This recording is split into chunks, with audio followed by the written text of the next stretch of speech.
Welcome, Cassie Villa from San Mateo Health County Health. And Yes. she'll be talking about scams with us. So, Cassie, take it away. Please introduce yourself to our community. Wonderful. Thank you so much. So my name is Cassie Villar.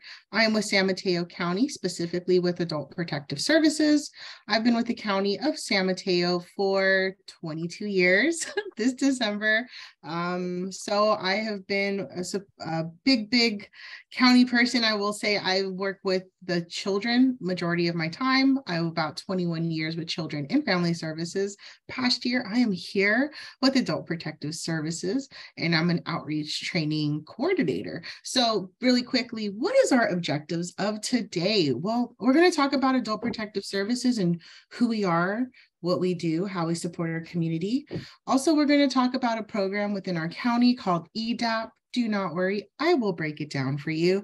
And then lastly, the fun stuff, common scams targeting our older adult population. It's definitely increasing when it comes to scams regarding our community. Just going to give you some food for thought here within San Mateo County. We are considered a little bit on the older side for county residents within the state of California. About 1 in 4 of our residents are over the age of 65. And by 2030, we're going to have an increase of our population over 65. That's less than 10 years. So we're having a huge shift in population. And that's kind of why this conversation is really important. And I'm glad you're here. We're going to even have a huge increase because of life expectancy. Folks are living longer, right? And so individuals over 85 are going to be increasing almost by 2.5 times. So as you see, these are unique to our county of San Mateo. I just want to mention some unique things as well to our county. Keep in mind, the reason I am mentioning this is because these situations do affect our older adults within San Mateo County. One of our abuse categories is elder financial abuse. And just want to give you some uniqueness when it comes to where we live, right? As we know, we have water on both sides of our land here in San Mateo County. But a fun fact, about 75% of our county land is protected. And that puts us residents in a really unique spot. You could be a renter on a fixed income. And as we know, I got my PG&E bill this month and I was in sticker shock, probably like the rest of you. But when you're on fixed incomes, this puts people in vulnerable situations at times, because if you're a fixed income and then all of a sudden someone's propositioning you to make some additional money, that would help people's quality of life. And unfortunately, people take advantage of us, right? Every age. I don't want to just focus necessarily on our older population, but all of us. We also have homeowners. A lot of our homeowners who are older have lived here for decades. And so we like to say you could be equity rich, but on a budget. Example, my grandparents bought their house in South City here for $35,000 in the 1950s. It was valued over $1 million last assessment. But when my grandfather hit his 90s, he was on a very limited fixed income. And that definitely affected his life choices that he was able to make. He had over $1 million in equity, but that did not match his checking account. He was still an individual on a fixed income. And so different ways people can try to exploit sometimes homeowners because they know their house has a lot of assets and equity, or maybe renters who are also on a fixed income. Just kind of want to now transition into what is Adult Protective Services? Who are we, right? Okay, so pretty much my agency, which is Adult Protective Services, we investigate individuals who live independently. So you could live in multi-generational home, have roommates, live in apartments, hotel, and so forth. We are different from ombudsman, and I always like to clarify because sometimes there's a little confusion. An ombudsman is who you would report any concerns that you have for individuals living in long-term care facilities. Other than that, as long as you're independent, you will go through any concerns that you would like to report Adult Protective Services. Now, this is a new fact. As of last year, we changed our age definition of older adults. So Keep in mind, every state is different. We're just going to focus here in California that an older adult is defined as 60 and up, and a dependent adult is 18 to 59. Keep in mind, that does not mean every program in California has changed its definition of age, but for what we call APS, Adult Protective Services, it is now defined 60 and up. And once again, dependent adults, 18 to 59. Keep in mind, this is a huge population, 60 to 100 plus. I've done presentations for 100-year-olds, 100-year-old young, I like to say, super sweet, active individuals. And so there's a lot of diversity. There's a lot of generations when we're talking about how we serve our community here specifically. That is very different than working with children. Just want to give you some information real quick in case you had a question like, what is a dependent adult? Pretty much it's somebody between 18 to 59 who needs somebody to be able to take care of them for some day-to-day needs. There's not a one-size-fits-all approach. Typically, if you've heard of regional centers such as Golden Gate Regional Centers, individuals who received any type of program services through them usually qualify as a dependent adult. But it does not mean that I can wake up and get in a car accident and become a dependent adult, meaning my life changed and I'm dependent on someone to take care of me because I'm having physical or mental limitations myself. If you ever have any type of concerns regarding our population of dependent adults, please give us a call. On our side of the house, we are a very underreported agency. For every one referral we do receive, we miss 24. I know I came from child welfare, and a lot of attention, media, funding really does go to our children, and rightfully so. But we do have a diverse aging population, and having these conversations are important. Here's a big takeaway about APS. We're 100% voluntary. Right? What? We are 100% voluntary. A client could work with us or not, but it's their decision. Anytime there's concerns regarding a criminal aspect, we always cross-report to law enforcement. Other than that, you can make a choice to engage with the social worker or not. There's no penalty because we're adults.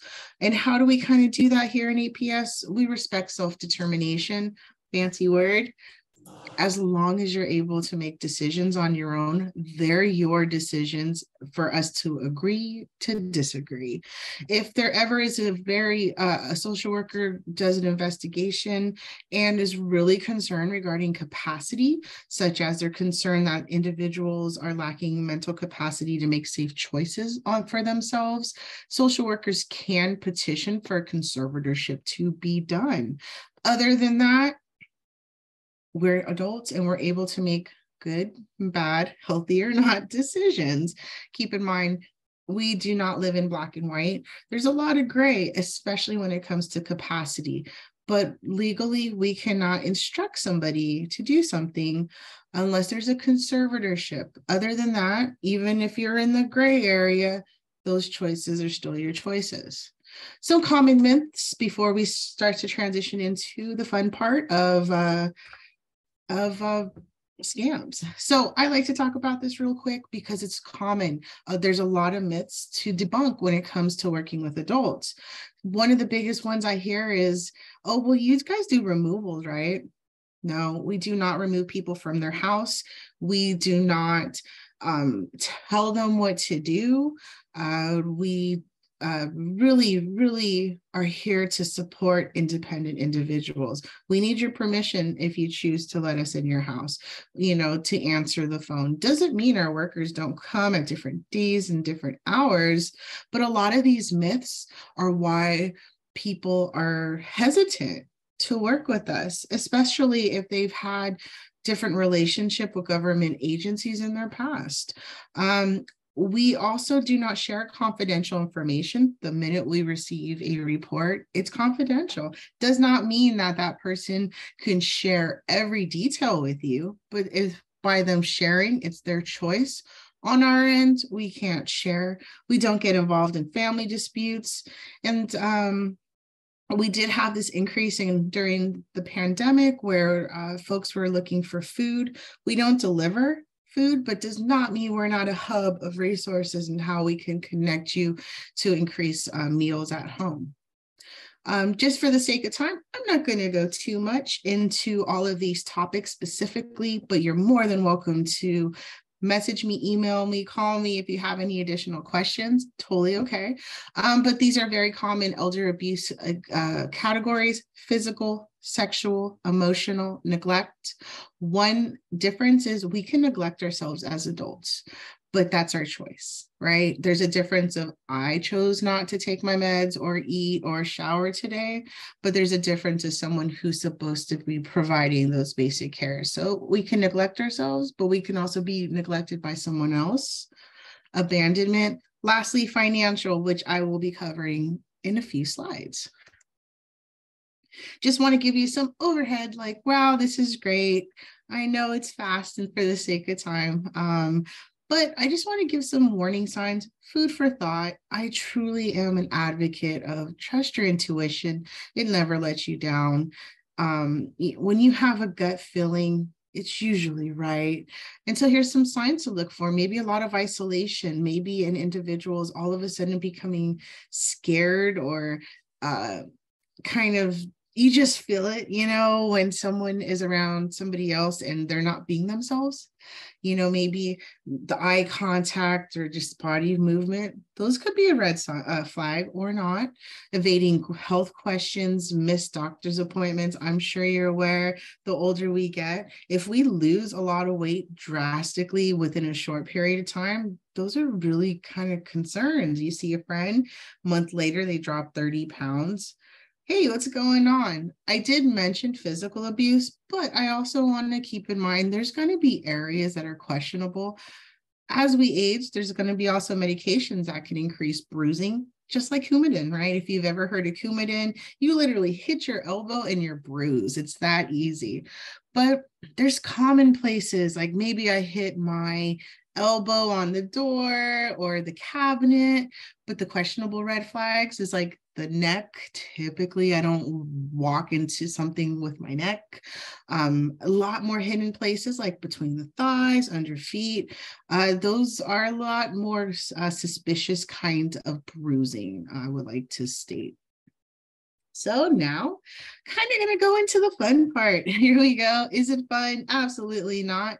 But at the same time, every single age group is being targeted. Ironically, when it comes to exploitation financially, the millennials are the number one getting targeted. My group, the millennials, are about 25 to 40. I'm the oldest. And then the second biggest population we have are then the baby boomers. Those are some fun facts. So what does financial abuse look like? Well, taking money, taking property.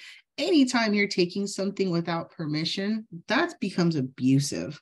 For instance, maybe your grandfather's caretaker and he gave you his debit card to go to Safeway and buy groceries. Well, you did that, and then you made a right turn to Best Buy, and then you bought like this great flat screen TV for Super Bowl. Well, he approved Safeway. He did not approve your flat screen TV. That's where a line gets drawn of starting to become abusive and manipulative, because those were under false pretenses as a purchase. Another really big one is forging signatures. Another fun fact, but the older generations, well, for instance, my grandfather, World War II vet, right? He was my hero. I was his caretaker for many years. But we had this really, really loving, healthy relationship. I knew I could put a piece of paper down and he would sign it. He half the time would not even know what he was signing. It was the fact that he trusted me and that he would just sign it. I could go, hey, Grandpa, would you know what you signed? Oh. That was the relationship that we had. It was beautiful. But that also could be concerning, because a huge part of that generation, like I like to say, are World War II vets. a contract was a shake. Your word meant everything. And well, because people know the differences of generation, people can exploit that situation. So that's another form of abuse. Also, when people are changing different powers, such as power of attorney, your deed of or your will to your house. Now, this is good to update. I always suggest if you have assets, you have a trust, and it's good to update. People pass, people are born, situations happen, right? But what's challenging is when somebody changes it because they want to get something out of you, get somebody out of that something. They're trying to receive something by deception. That's a big red flag. And then lastly, I'm sure you're like looking at your phone with a bunch of phone numbers that have called just like me that are from zip codes I've never heard of, telemarketing scams. A lot of these kind of scams are when you don't have a relationship with a person. So it's going to have a different feel. A lot of these type of relationships include scare tactics, deception, sometimes stalking. It's huge when it comes to this topic. So I'd like to throw some fun facts as well. And so I got this information from the FBI. Watched a training that was FBI and banks. Fun fact, our banks are mandated reporters.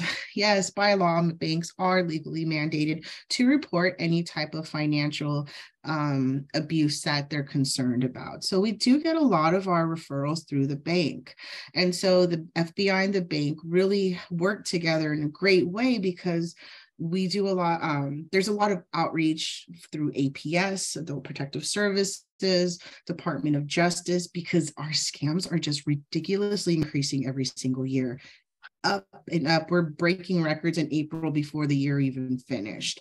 So these are some fun, some facts that I did get from these trainings specifically because I was like, what? This is great. I got to tell everybody. So 60 and up, baby boomers. Baby boomers, these are the scams that target the boomers the most.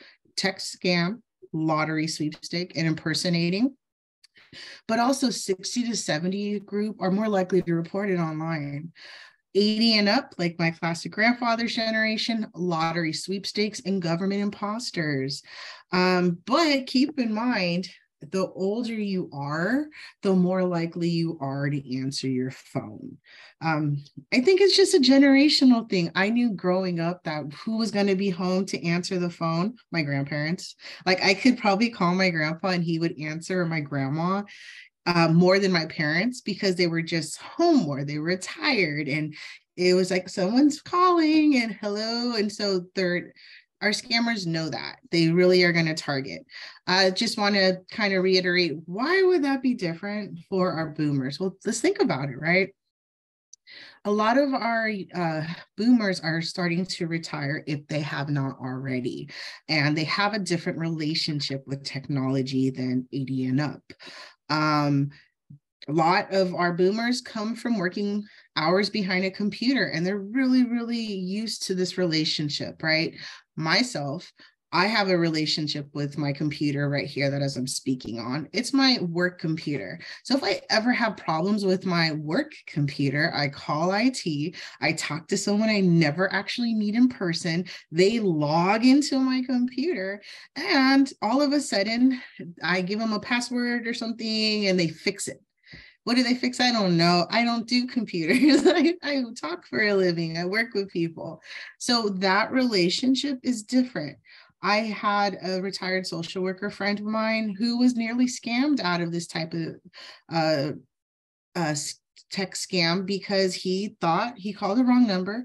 He thought he was talking to an Amazon representative. Somehow he was not. The individual asked to log into his computer. Mind you, he is used to this type of relationship. He's like, sure, not thinking, oh, it's your personal. the work and personal computer. Your personal has like all your personal stuff. He said the red flag moment occurred when the person asked for his bank account information.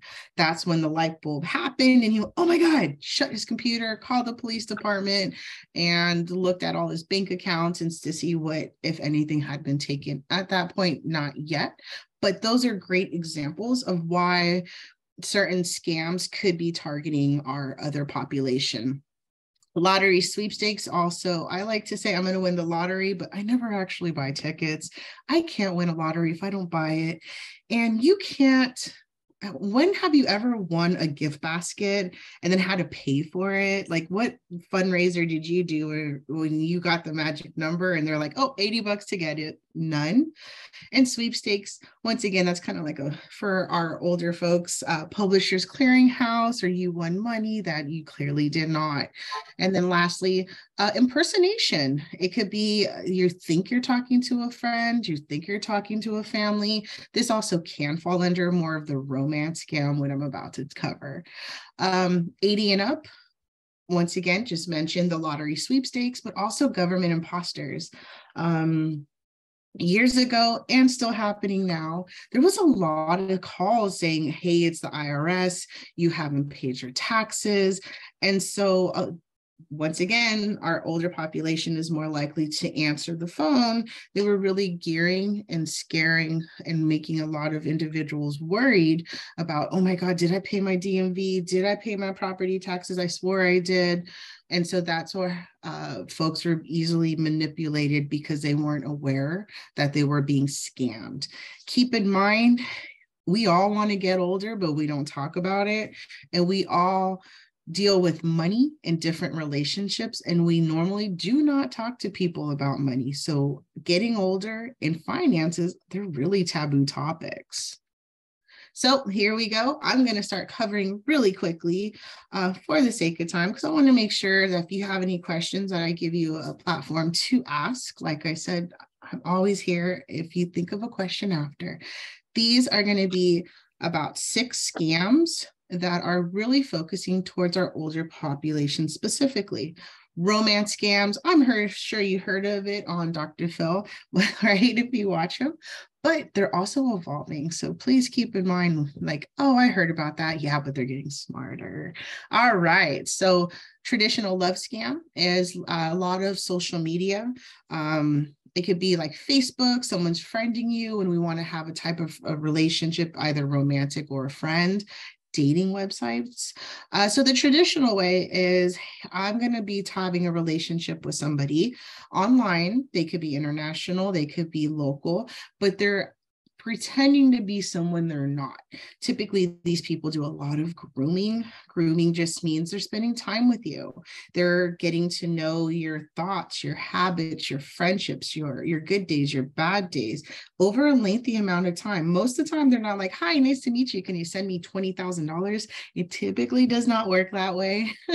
They really sit there and want to know who you are so that you feel this is a very true, authentic relationship.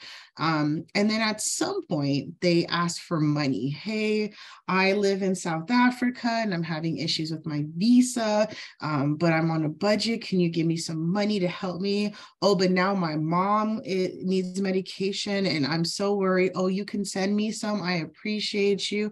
That's a very traditional type of way. There are evolving, and I say evolving. We had a gentleman out of Half Moon Bay scammed out of $600,000 on a love scam. And you're like, what? No, it was great. I'm sad, horrible, but so high tech. I hadn't seen anything like this until I did a home visit with a social worker. So romance, right?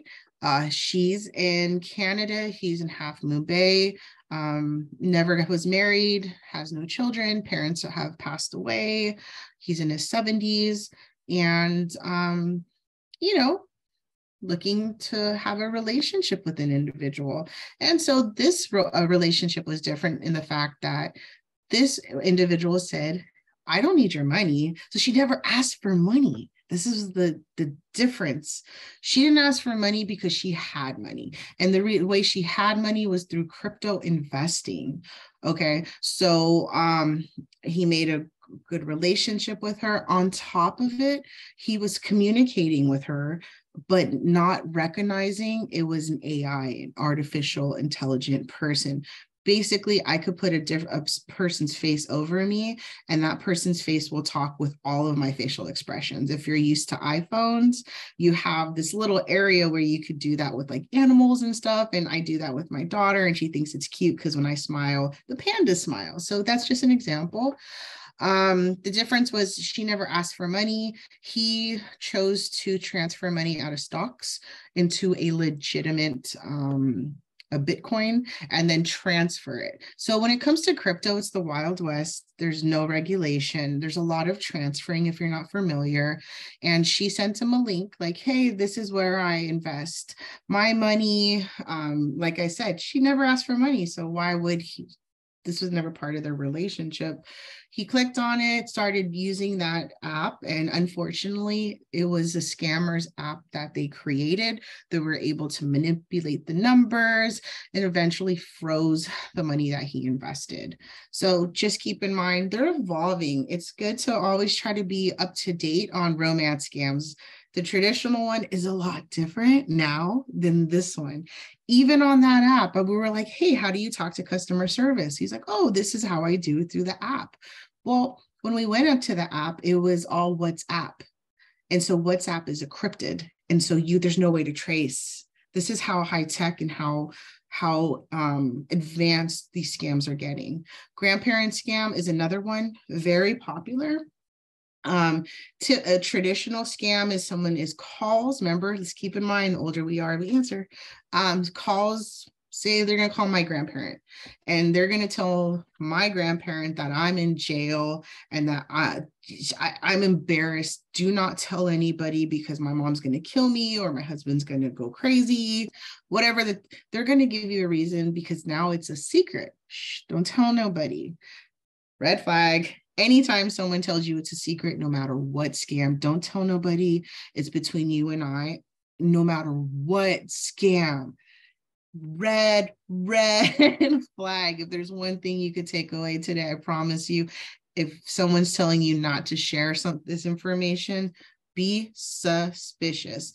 Basically, so grandparent answers the phone, gets really worried, and instead of calling because they were instructed not to, money is transferred. So over the past couple of years, it's been adapting. They adapted to COVID. Your grandchild is in Mexico and is really sick with COVID, and Mexico doesn't have health insurance. Can you send money so that he could get the medication? The jail one could be international. It could be close. They've even sent people to individuals' houses to pick up money for these scams. I like to always say these scams really are going to, in this type of area, they're going to be based out of fear. They want you not to think rational, because the more you think rational, you're going to be like, I should call my grandkid and see if he's home. Like, you're not thinking that. You're thinking, this attorney just said that he's calling me and not to tell anything, and I'm so scared for my grandkid. But the whole time your grandkid could be home. So that is the classic grandparent scam. Family caregiver is really complex, because for us as an agency, it's one of the hardest to really have people understand, because the relationship. If your child's scamming you, how does that feel? You know, if you realize that they're taking money, or the caretaker who's been with you for years is all of a sudden taking money, it's really hard to accept. And so when it comes to caretakers, we like to advise, if you're ever interested in caretakers, try to go through reputable agencies who do background checks and so forth. I know we can't do that with our family, but we could still be as protective when it comes to outside individuals as well. I mean, if you need to get safety deposit locks or whatever it takes, or not give money for caregivers to buy items for you, that is also one. But it's a unique relationship. So we had a social worker go out and inform a family that they had concerns that their caretaker was stealing from them. The family wasn't ready. The couple weren't ready to process that. About a week later, the family called the worker and said, she is. Apparently the caregiver borrowed money, didn't show up to repay, and the couple started digging through their finances. But as you see, it could take a minute for some folks to be like, but they've been in our lives for so long. Why would they do that to me? And so those are some challenges. Unfortunately, that caregiver stole about $80,000. We weren't able to recover it because it was spent at a casino. But these are kind of ways that APS works with our population, but there's also challenges when it comes to making choices that are either good or bad, but they're still our choices. Tech support, like I said, I did cover really quickly when it comes to laptops, but like I said, it's a relationship with a laptop, a computer, a desktop, wherever you are, but just basically someone really trying to convince you that they are with an organization that they are not of.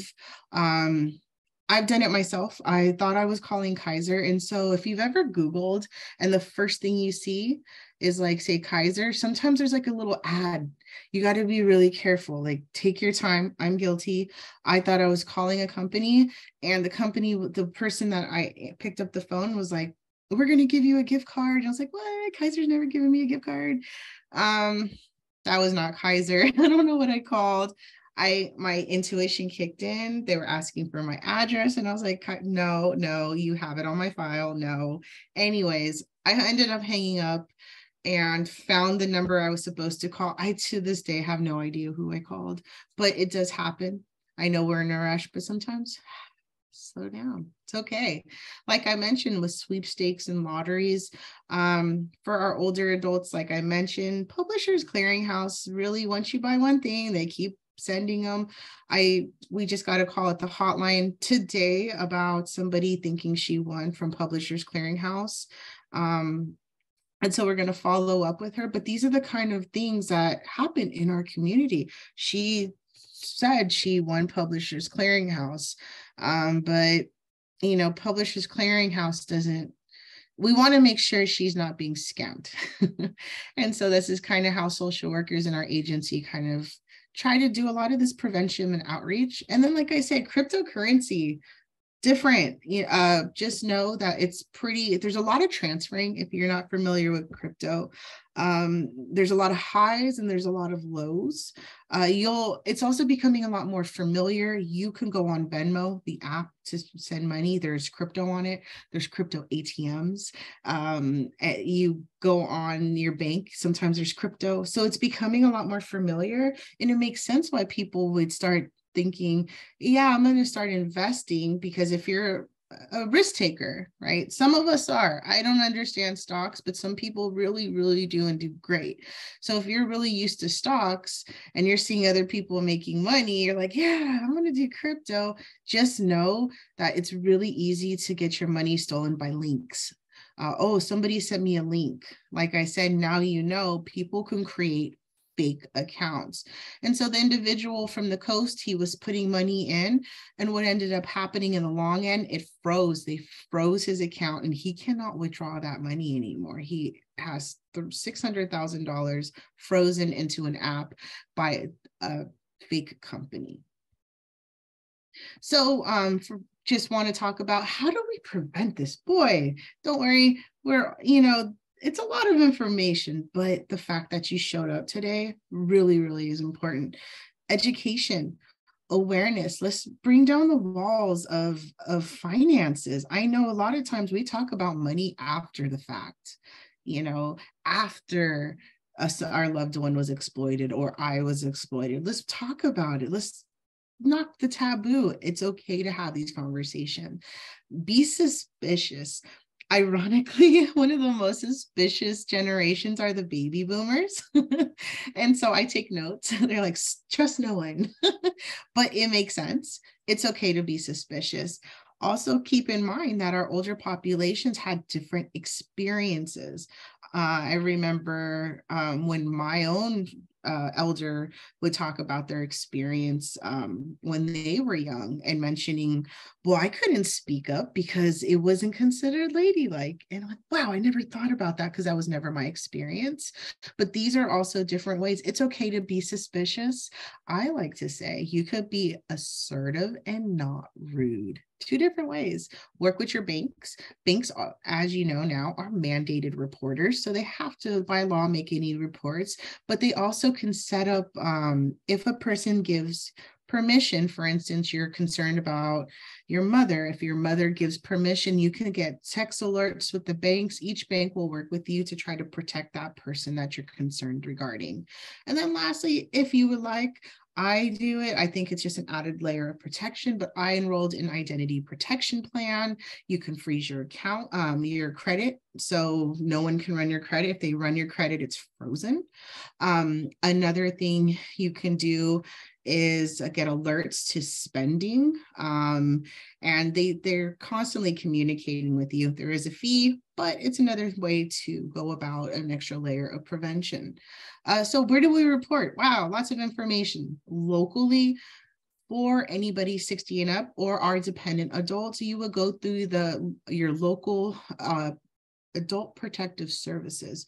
So wherever the individual, whatever county the individual resides. For instance, if you're having a concern regarding someone in Mendocino County, you will contact Mendocino APS.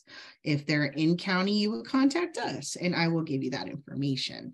Lastly, the FBI and Department of Justice, as well as the Federal Trade Commission. Remember, we're all working together. We have APS organizations nationwide who also work with the banks and also FBI, and just really keeping up to date with reports. I do know that the Department of Justice does do a lot of internet crime complaints. So that's one way, but they always are really, really advising, if you haven't been scammed, please let us know, because so many times people tell us after the fact.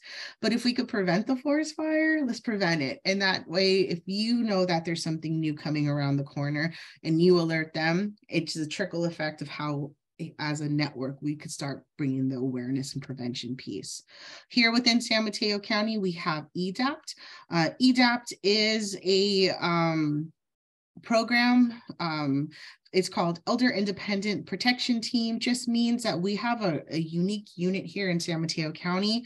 So basically we have 2 social workers who are deputy public guardians who investigate only financial elder abuse cases. We have 2 deputies at the district attorney who also investigate any types of elder financial abuse, a county attorney, as well as me. And so this task force is really streamlines communication. Some challenges, for instance, we have when it comes to city police departments, is their understanding, is this a civil or a criminal kind of complaint? And if there's any confusion, that's when we bring in the district attorney, deputies to act as liaisons. And if there's any laws, then we bring in our attorney from the county to really work to make sure, if this is a criminal case, this is how we could support the police department, your local police department, make a strong case to present to the district attorney. I ran out of time for the video. I'm sorry. No worries. I can always come back. But I want to respect your time. But just know, you do not have to be Inspector Gadget. You don't have to have all the information. You just need to be suspicious to make a report.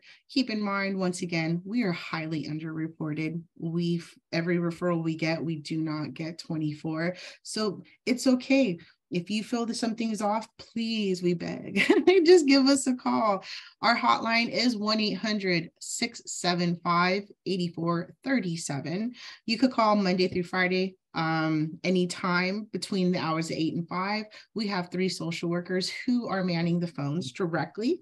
Anytime after hours, we still take the call, but unless it's deemed an emergency, social worker will return a call on a Monday. We also are a hub of resources. So it does not have to be a referral or concern of neglect. If you're just like, where can I get food or transportation for someone, we're a resource hub.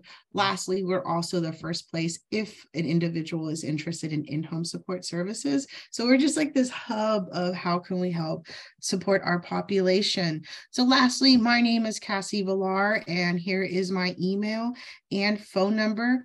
My job is awesome. I am so grateful you showed up today. If you would like me to come to you or one of your groups or organizations, I would love to. I'm 100% free and I'm flexible, in-person, virtual, whatever your needs are. I really tailor it to your need, what your interest in learning about the topic is. But like I said, thank you again for coming today and learning a lot more about scams targeting our older adults. Thank you so much, Cassie. Mm-hmm. Do you have time for some questions if people have it? Anybody have questions for Cassie? Well, hopefully I did a good job. Yeah, you did. Thank you. It's wonderful. Yeah. Thank you so much, Cassie. Yeah, no problem. Thank you. Thank you, Cassie. Very informative as to who to call if you have general questions about any kind of abuse. Yeah. Like I said, we sound really intimidating, but we're not. We're authentically here to support our community, as well as just general questions regarding how we could help assist. For our department, our biggest takeaway is we want to support people aging at home as long as possible in a safe way.